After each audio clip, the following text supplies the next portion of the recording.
हिंदी में यूपीएससी की तैयारी से संबंधित प्रोग्राम्स को देखने के लिए सब्सक्राइब करें स्टडी IQ IAS हिंदी। नमस्कार दोस्तों, स्टडी IQ IAS हिंदी में आप सभी लोगों का बहुत बहुत स्वागत है। मेरा नाम है मनीष श्रीवास्तव। आज जिस विषय के बारे में हम चर्चा करेंगे वो नागालैंड की लैंडस्लाइड से जुड़ा हुआ है, भूस्खलन से जुड़ा हुआ है। नागालैंड में एक बहुत ही खतरनाक भूस्खलन हुआ जिसके कारण 6 लोगों की मृत्यु हो गई। साथ में जो NH-29 है वो ठप पड़ गया है। इसकी क्या वजह है इसके बारे में भी जानेंगे। तो देखते हैं इस टॉपिक में क्या है। तो अगर हम बात करें नागालैंड के अंदर, तो यहाँ पर एक हाईवे के बारे में याद रखेंगे आप, जिसका नाम है NH-29, जो पूरी तरह से इस तरह से खराब हो गया है। मतलब ये टूट गया है, पूरा ध्वस्त हो गया है, जिसके कारण जो कनेक्टिविटी NH-29 इस एरिया में प्रोवाइड करता है वो बंद हो गई है।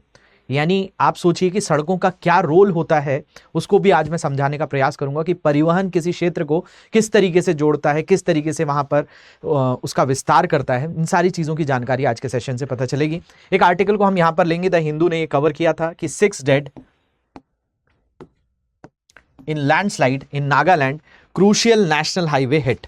और इससे एक बहुत ही इंपॉर्टेंट हाईवे खराब हुआ है और वो हाईवे है NH-29।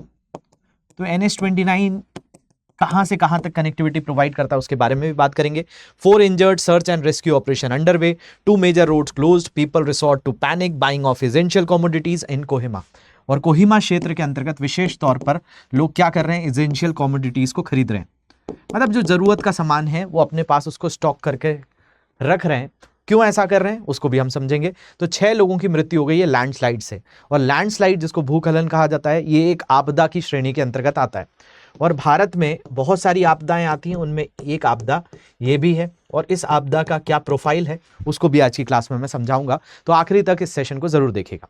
आगे बढ़ने से पहले आप लोगों के लिए इन्फॉर्मेशन है, आप हमारे प्रतिज्ञा प्लस बैच के साथ जुड़ सकते हैं, जिसमें आपको पॉलिटी सब्जेक्ट से ये सेशन शुरू होने वाला है। और इसमें पॉलिटी पढ़ाने वाले हैं अमृतसर, तो आप उनके साथ जुड़कर पॉलिटी को और प्रतिज्ञा बैच को कवर कर सकते हैं। साथ में इस बैच के आपको वीकली एक टेस्ट देने मिलेगा, जिस वीकली टेस्ट में अगर आपकी रैंक 1 आती है तो आपको 11,000 रुपीज़ की प्राइज मनी।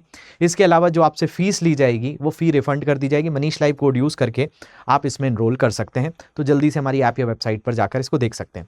कोई भी तरह के इश्यूज़ आते हैं तो ये मेरी आईडी है, इंस्टाग्राम आईडी, यहाँ पे कांटेक्ट कर सकते हैं, मनीष श्रीवास्तव GS। बाकी ये टेलीग्राम ग्रुप है, इस पर भी आपको PDF लिंक सारी चीज़ें मिल सकती हैं। इस पर भी आप क्वेश्चंस पूछ सकते हैं।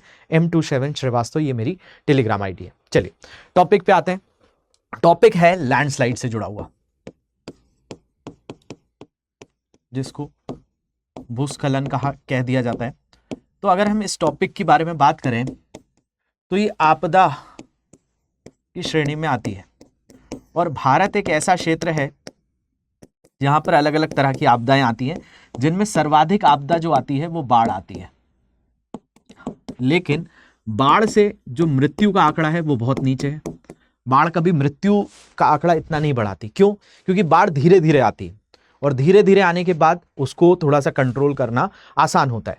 लेकिन जो सबसे ज्यादा घातक है भारत के अंतर्गत, जो डेडली है, जिसमें मृत्यु सर्वाधिक होती है, हालांकि भारत में मृत्यु इसके कारण भी हो रही है, बाढ़ के कारण भी हो रही है, लेकिन आंकड़ा हमको देखने मिलता है कि सर्वाधिक आने वाली चीज बाढ़ है। लेकिन जो सबसे ज्यादा घातक है वो भूकंप है, और भूकंप के साथ साथ भूस्खलन है, क्योंकि इसके लिए हमारे पास अर्ली वार्निंग सिस्टम नहीं है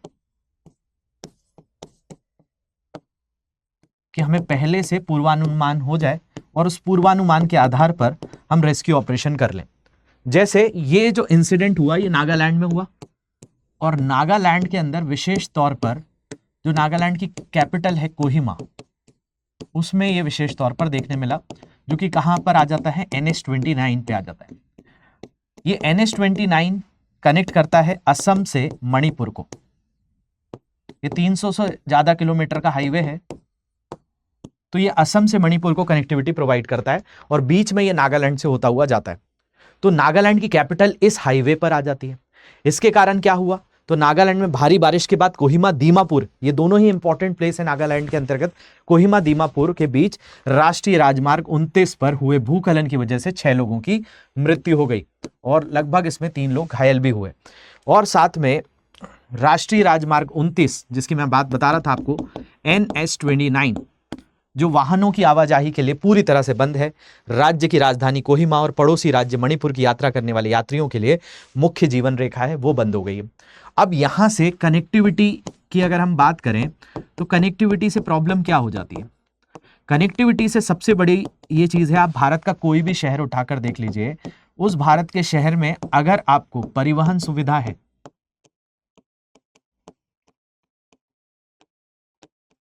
वहां पर कोई नेशनल हाईवे है, वहां पे रेलवे नेटवर्क है,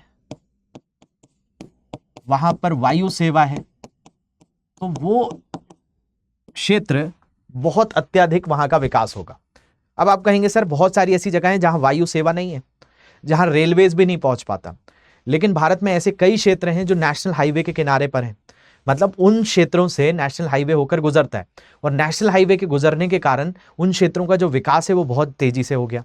क्योंकि आज भी अगर हम बात करें, भारत के अंतर्गत वायु सेवा बहुत महंगी है, रेलवे सेवा बहुत अच्छी है, लेकिन रेलवे की भी कनेक्टिविटी सीमित है, रेलवे हर जगह नहीं जाती, तो फिर लोगों के पास ऑप्शन क्या बचता है? सड़क बचती है। भारत में अलग अलग प्रकार की सड़कें हैं, तो ये जो सड़कें हैं इनमें आपका सबसे महत्वपूर्ण जो सड़कें आ जाती हैं वो राष्ट्रीय राजमार्ग आ जाते हैं।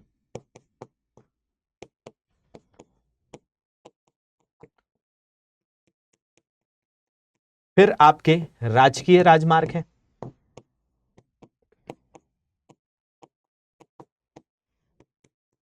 फिर आपकी जिला सड़क आती है, और आपकी ग्रामीण सड़क होती है।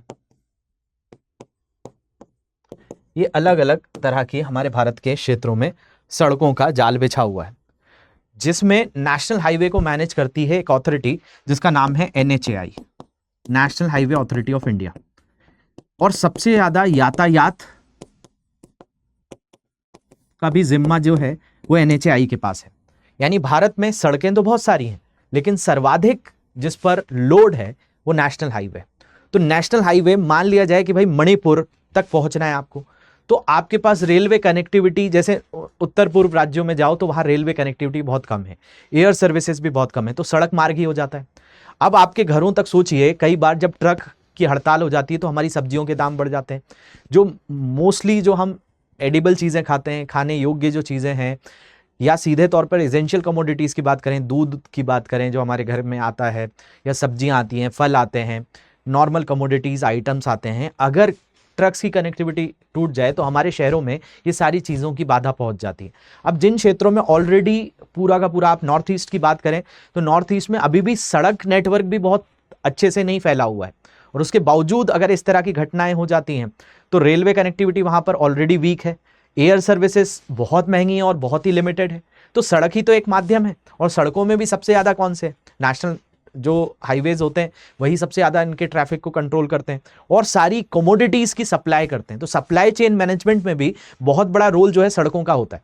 तो भूस्खलन आना एक आपदा तो है ही वहां पर, साथ में जब संचार टूट जा रहा है, कम्युनिकेशन टूट जा रहा है, लोगों की आवाजाही बंद हो जा रही है, तो उनके आम जीवन पर कितना ज़्यादा असर आता है आप समझ पा रहे होंगे कि भाई कम्युनिकेशन जो सर्विस सेक्टर हमारा है, सर्विस सेक्टर वो कितना ज़्यादा इंपॉर्टेंस किसी भी देश के अंतर्गत होता है। अब ये इंसिडेंट को जल्दी से जल्दी रिकवर किया जाएगा, यहाँ की रोड्स को बनाया जाएगा, लेकिन जब तक रोड ठप है, लोगों की जो भीड़ है कोहिमा शहर में वो बाजारों में लग रही है, लोग अपने घरों में कमोडिटीज़ को इकट्ठा कर रहे हैं कि भाई हो सकता है कि तेल, राशन, ये सामान खत्म हो जाए और हमारे पास कई दिनों तक नहीं आए तो हम किसके भरोसे रहेंगे।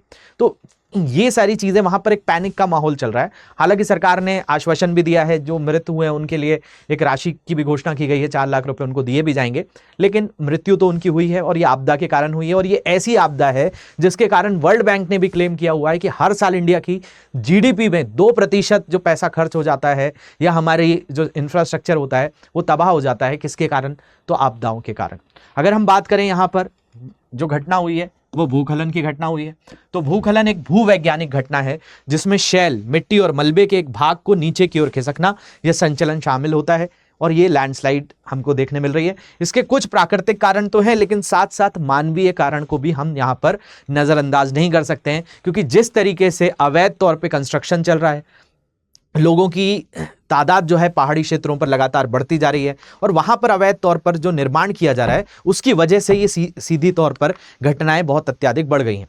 तो भूस्खलन क्या है? एक भूवैज्ञानिक घटना है जिसमें शैल, मिट्टी और मलबे के एक नीचे भाग की ओर खिसकना या संचलन शामिल होता है। और अगर हम बात करें, ये संचलन छोटे और स्थानीय बदलावों से लेकर बड़े और विनाशकारी घटनाओं तक भिन्न भिन्न पैमानों तक हो सकता है। तो जो यहाँ पर घटना देखने मिली जिसमें 6 लोग मारे गए, सड़क पूरा यहाँ पर ठप पड़ चुका है सड़क मार्ग, तो ये एक बड़े स्तर का हम बोल सकते हैं कि भूखलन हुआ है यहाँ पे। इसके अलावा भूखलन प्राकृतिक और मानव निर्मित है, दोनों ही ढलानों पर गठित हो सकते हैं तथा वह प्रायः भारी वर्षा, इसकी एक वजह यह भी होती है भूकंप, ज्वालामुखी गतिविधि, मानव गतिविधि जैसे निर्माण या खनन और भूजल स्तर में परिवर्तन जैसे कारकों के संयोजन से उत्पन्न होते हैं। तो इन सारे रीजनों को आप बता सकते हैं। इंडिया के ऐसे रीजन्स जो लैंडस्लाइड्स के लिए ज़्यादा वल्नरेबल है वो आप देखेंगे तो पश्चिमी घाटी पहाड़ी में ये आपको लैंडस्लाइड ज़्यादा मिलती है। इसके अलावा जम्मू कश्मीर, लद्दाख वाला क्षेत्र, यहाँ पर पंजाब के साथ हिमाचल, उत्तराखंड ये वाले क्षेत्र में, और बाकी हमारे नॉर्थ ईस्ट स्टेट के अंदर विशेष तौर पर आपको यहाँ पर मिलेगा आंध्र प्रदेश, इसमें अरुणाचल प्रदेश के अंतर्गत, फिर नागालैंड, कोहिमा वाला जो क्षेत्र है और सिक्किम, इन क्षेत्रों पर आपको विशेष तौर पर लैंडस्लाइड की घटनाएं देखने मिलती हैं। और जैसा मैंने आपको बताया कि वर्ल्ड बैंक भी क्लेम करता है कि इंडिया को 2% जीडीपी का नुकसान किसकी वजह से होता है? आपदाओं की वजह से होता है। इन आपदाओं के लिए हमारे पास एक एक्ट है, डिसास्टर मैनेजमेंट एक्ट।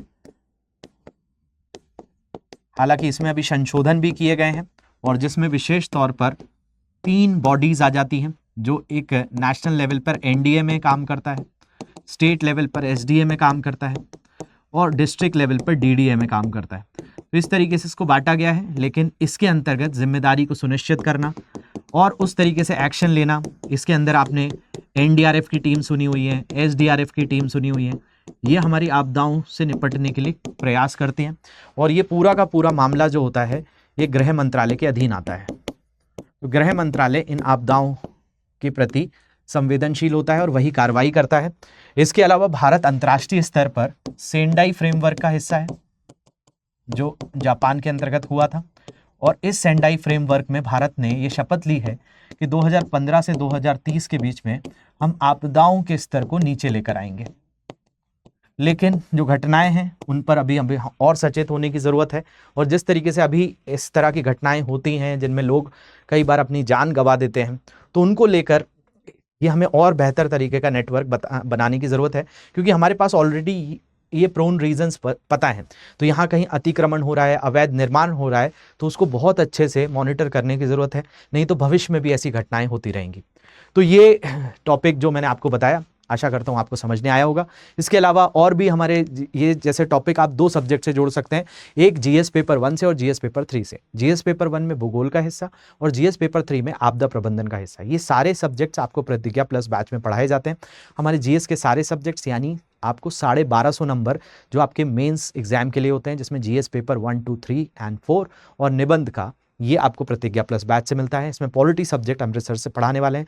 बैच के साथ आप जुड़ सकते हैं। प्रीलिम्स की फीस आपकी रिफंड हो जाएगी अगर आप मनीष लाइव कोड यूज़ करके आप प्रीलिम्स एग्जाम निकाल लेते हैं, और ये फ़ी पूरी रिफंड हो जाएगी। इसके अलावा आपको वीकली टेस्ट देने पर 11,000 रुपये का प्राइज मनी मिलेगा अगर आप इस टेस्ट में टॉप करते हैं। तो ये 10 सितंबर से बैच शुरू हो रहा है, जल्दी से जाइए इसको इनरोल कर लीजिए। मेरा कोड मनीष लाइव लगाना ना भूलें।